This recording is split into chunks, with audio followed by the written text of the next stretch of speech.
Hello, and welcome to Christ and Coffee with Melody. How are you guys doing today? I hope all is well. And I'm just going to wait for a second for people to show up in this live chat. I'm going to wait just a second. While we wait, I am going to go put on just some little bit of quiet music.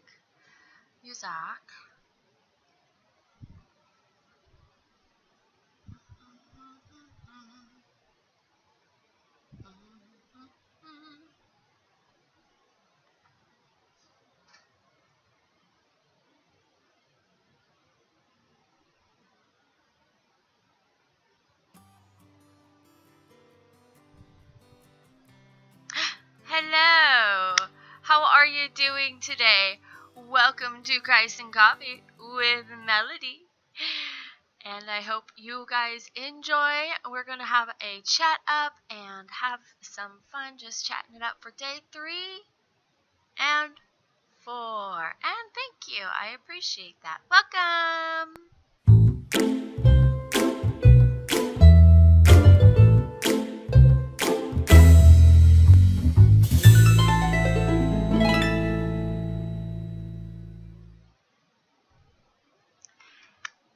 Hello, everybody. I was going to wait around for some more people, but since you guys are here, I just like to say welcome. I'm going to go into day 3 and 4 of our Bible study, so I'm excited to do this and just have a little bit of fun while we're at it. Okay, so today we're going to be going, hello Tracy, Deb, and Katie. Today we're going to be talking about more of Perfectly You. So I'm reading out of my phone right here. So today there's a couple of things that we're going to talk about love, about how to find the right love. Have you ever felt called to do something that you could not explain? Sometimes it's hard when you obey God, learning to let go and let God. Sometimes we want to do our own will and just say, you know what, I'm going to do this. And if God is agreeing with me, then he can help me. And I'm just going to do my own path. And hopefully God will do it, right? Sometimes we're like that. And it really is all about completing and trusting in God. It really is. When you learn to trust God with your whole life and let go of things, relationships, careers, or even businesses, you can't help but know that God is in it. Now, when they say give up everything, they don't mean quit your job. They don't mean quit what you're doing. They mean whatever you are doing, give it unto the Lord. It is the Lord's. He helps you provide your stuff for you, so that we're giving unto the Lord instead of, I think people misinterpret that scripture, like we need to give it all up for God. No, it just means give it up to God, give it unto him and dedicate it, It's only natural for you and those surrounding you to have high hopes and dreams in your life, right, Deb? But what if you are called to do something contrary to those hopes and dreams? Sometimes God will remove people and things from your life. Otherwise, you would settle. God knows the best plans for his children. But he won't go against your will. So if you have decided to go against what he wants to do for you, what he wants to provide for you, it's going to be hard for him to be able to fully give you everything that he wants for you. So it's better to go with what his plan is instead of your own plan. Then he can fully provide for you because he won't go against our will. He is a gracious God. He is a merciful God. He gave us free will, and if we want to do our own thing, he's going to let us. He's going to let us believe whatever we want, do whatever we want. He's not going to go against our own will. That's the kind of God we serve, right? So,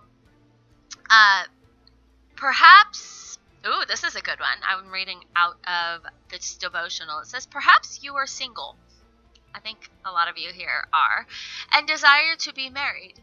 Don't settle. Don't just date to marry. God will call you to someone with whom you will be blessed to do with life. I think Ronnie just showed up randomly in my pathway, and and there, lo and behold, I believe it was a divine appointment. I believe that we're meant to be together. I believe that I don't think I would have gone through what I've gone through without Ronnie by my side.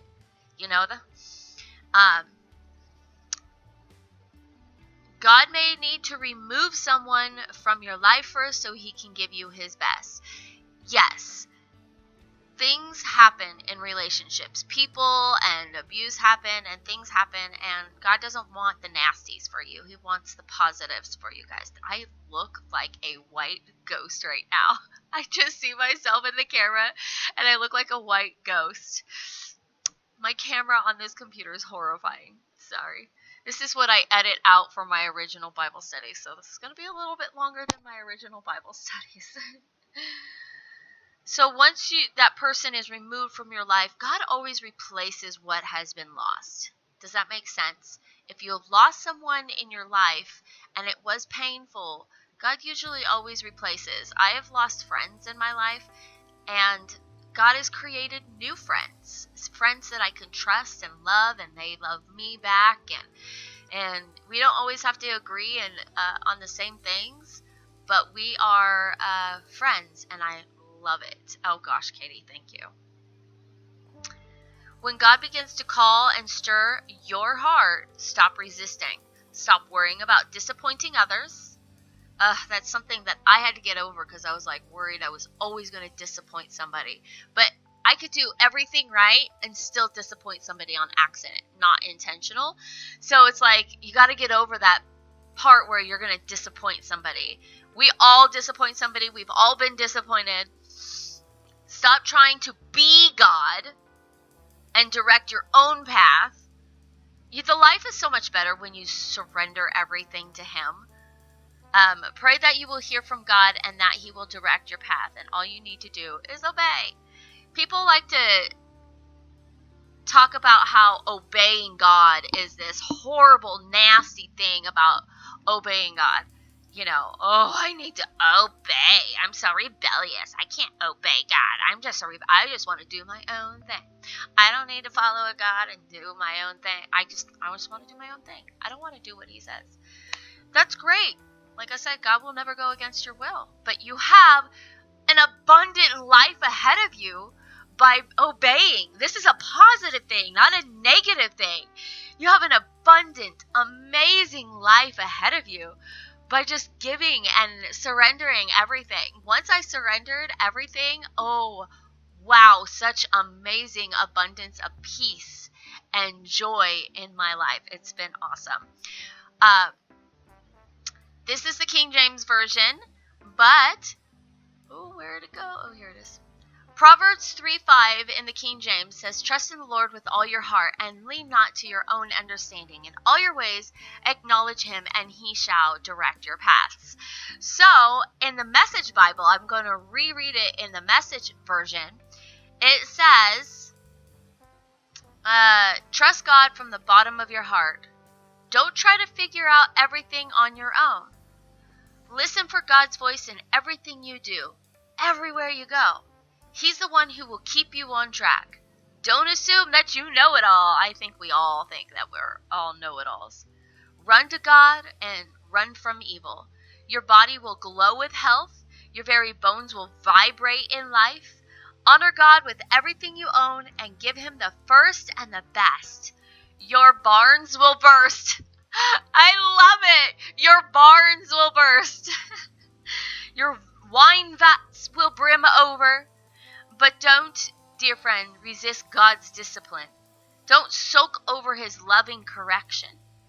It's the child he loves that God corrects, and the Father delights in is behind all this. Hey, Caden. Hey, Caden. Do you mind coming and closing the curtain a little bit for me so I'm not overwhelmingly bright on people here? I lost a friend 17 years due to her not telling me the truth about things. That sucks. I met a friend in high school. Oh, yeah, perfect. More, a little bit more. Keep going. Perfect. That's a lot better. You can see my face. Okay, I know, holy brightness. I lost a friend from high school. I met my freshman year in high school. We were best friends. We loved each other. We had our nicknames for each other. This was, back in 1994, 95. So it's been well over 20 years, well over, since I've known her. About the same length, Tracy. She had done something so horrific to me. She completely destroyed my trust. Destroyed everything in our relationship. I can't even look at her, think about her, or talk to her. I do forgive, and I've forgiven, but it doesn't mean I need to continue to communicate. Eventually, the relationship will be reconciled. However, what she did was unimaginably horrible to me. So, however, I have found other people that I have been learning how to trust and become friends with. And like I said, God has replaced what has been dismissed. And I'm glad that she right now is not a part of my life, because it caused a lot of turmoil in my life. So I've decided to just, we're going to forgive and move on. And that's okay. I'm okay with that. I think if I continue to have her in my life, things probably would have gotten worse. So there's reasons why people are removed from our life sometimes. And it's very, very painful. It is so painful. But however, whatever I lost, God has replaced. So I've gotten some really great friends out of it. No, it won't take away the past times. I loved the past times and the great times I had with her. But it's really hard to deal with. It really is, to lose someone as a friend that you've trusted for so long. You can love on someone, but it doesn't mean you have to hang out with them. Does that make sense? I love everybody. I love all sorts of people, races, genders, doesn't matter who you are. I love everybody. But that doesn't mean I'm going to continue to hang out and be BFFs with all those people, because they can cause distraction and hardship in my life. Hello, emoji. Okay, so the next verse is, so what I'm talking about is learning to trust God in your way, in the ways that He wants you to go, right? He wants you to take this certain path, and sometimes we just want to, there's like this big XY road, right? We've got our way, God's way, and whatever way, whatever happens. And we usually want to choose our own way. We're like, I want to do this. I don't even need to listen to God. I don't want to go there. I'm just going to choose my own path. So this is something that we need to learn how to do, is trust God. Okay, God, I don't know where I'm going, but I'm going to go down this path, and you lead me to where I need to go. And just trusting in God where we need to go. So Hebrews 11, it says, in the Message Bible, let's do the King James Version. Hebrews 11:8 says, by faith Abraham obeyed when he was called out to the place which he would receive as an inheritance. And he went out not knowing where he was going. He went out not knowing where he was going. And he trusted in God. He was like, all right, what do you want me to do? I trust you wherever I'm going. You have it set before me, and I'm going to trust you, because He's always going to provide and give what you need when you follow the path where He wants to go.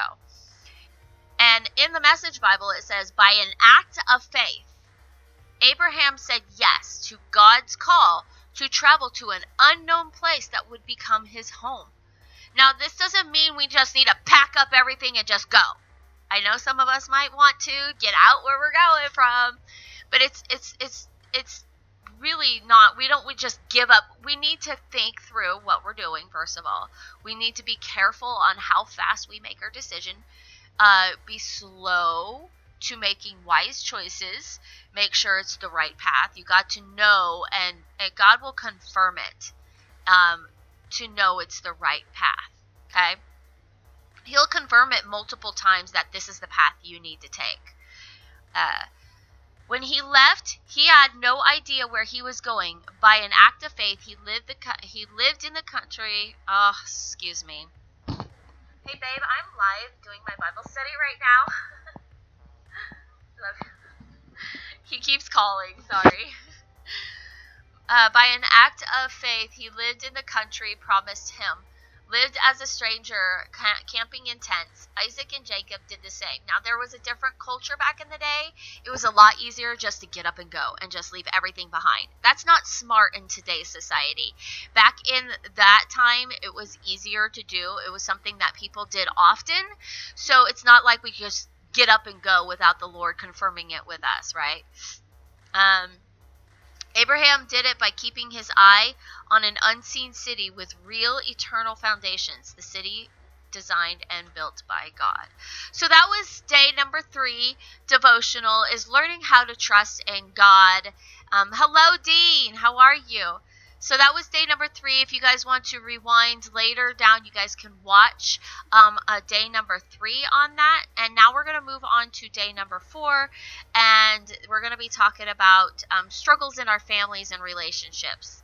And moving towards love and how to love appropriately.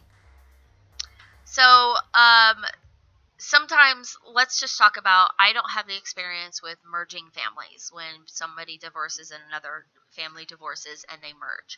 I don't know the experience in that, but I can give some sort of insight. It says, unfortunately, we tend to miss the mark with one another. Hold on. I like to try to keep the music going. I get confused with a lot of this. What are you confused about, Tracy? What are you confused about? Unfortunately, we tend to miss the mark with one another. When our heart is not in the right place, our love can become depleted. We need God's help. When relationships become complicated and cease to flourish, whether with our husband, wife, children, siblings, or in-laws, we must ask God to forgive us because our hearts can quickly become hardened and bitter. And in the book 5 Love Languages, I love the book 5 Love Languages. We did this years ago. Ronnie and I did this book called the 5 Love Languages. And we vlogged it. I think we vlogged it. And we figure out what is my love language. And I found out that my love language between Ronnie...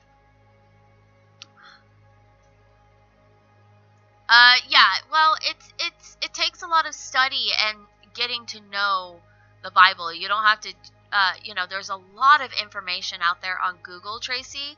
There's a lot of information that if you're confused on what a specific verse means, there's so much information out there all over the internet that you can look up one verse and it'll tell you what that one verse means. It's crazy. It's easy to do Bible studies in today's day and age because you can look it up and go, oh, that's what that means. And the concordance, the strong concordance is great because she's fine. No, I don't want her I don't want her bone out there. I don't want her bone out there. Her bone, she's fine. She was just choking on a piece. Now I'm like way too dark. Open it up just a slight. My camera is being there. That's fine. So there's always ways to find out how to do it. There's this book called The Strong's Concordance, and it defines each word.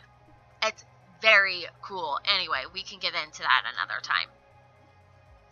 So the love languages, if you guys look up the love language book, you can find out what your love language is. You can take an assessment to find out what your love language is, and then you can communicate that in your relationships with other people. There's 5 different ways in which we show love. We want to receive love. There's physical touch, which that's Ronnie's love language.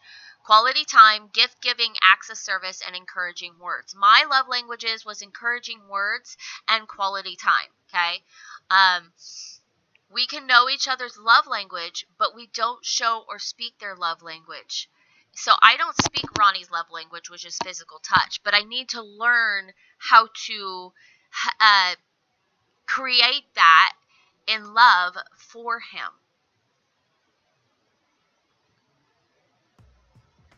So he needs to practice to give it to me my love language is, and I need to practice giving it to him. So the love language is great for almost any relationship except for physical touch, because that's kind of weird. Anyway, but for your relationship you're in with your spouse or partner, okay? For example, children who like to receive love through physical touch will not feel comforted when hurt unless someone gives them a hug or kiss. Okay, that makes sense. Giving me a hug and kisses, that's a love language, okay? We need to show the love in the way they can receive it and vice versa. Perhaps that means that you need to show more affection towards that person and giving encouraging words even if you don't feel like it. Or perhaps you need to show acts of service through cleaning the house or doing the dishes. Ronnie shows acts of service by doing the dishes for me, which is amazing because I have the arthritis in my wrist and it hurts to scrub like big, large pots and pans. And he does it for me, which is amazing. And in return, I want to do something for him, and his love language is physical touch. So what I'm going to do is I'm going to practice on physical touch. That's his love language in order to have a great love language or relationship with somebody, right? If you're experiencing difficulty in a relationship, pray about it. You don't have to beg God. Just pray about it. Say, listen, God, I am having so much trouble understanding my relationships with this person and I'm just having a lot of difficulty. God, can you please come into this situation? I want to walk down the path that you have for me. And if this person's not right for me, please make it an opportunity for me to step away from this relationship. By the way, God does not like divorce, but if it has to happen on a correct basis, on the right terms.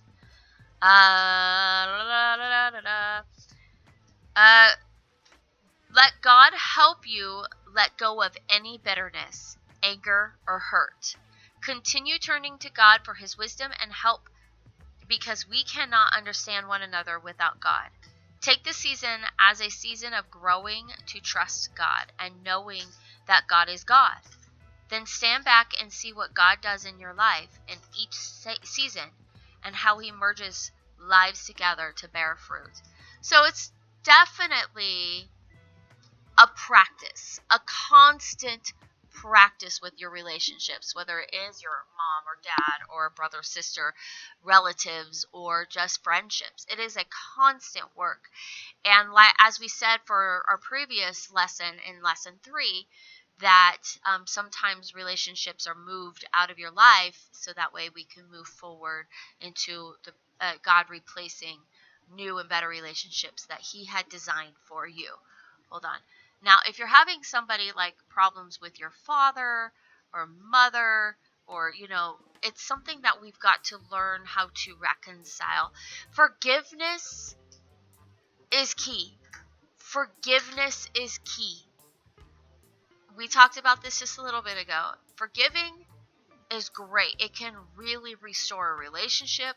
Moving on in a relationship with unforgiveness is almost impossible because it creates so much friction and hate and anger and bitterness and rage and a lot of awkwardness. So forgiveness is pretty much key to learning how to rebuild a relationship. You've got to give forgiveness and you've got to learn how to receive forgiveness, and that's something that we've been taught just this last class in my marriage class about is forgiving one another. And so God wants us to forgive one another, but like I said, you don't have to hang out with them all the time. I'm glad that I don't have a great relationship with my dad at all. I'm so sorry you don't have a great relationship with your dad at all. I don't know the situation with your dad, but I do know that relationships can be restored. Yes, Deb, I will get on with that. I will pray for sure.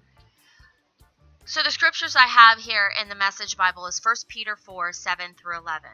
Everything in the world is about to be wrapped up, so take nothing for granted. Stay wide awake in prayer. most of all, love each other as if your life depended on it. Love makes up for practically anything. Love endures. Love conquers. You've heard that, right? Be quick to give a meal to the hungry, a bed to the homeless, cheerfully. Be generous with the different things God gave you, passing them around so all get in on it. If words, let it be God's words.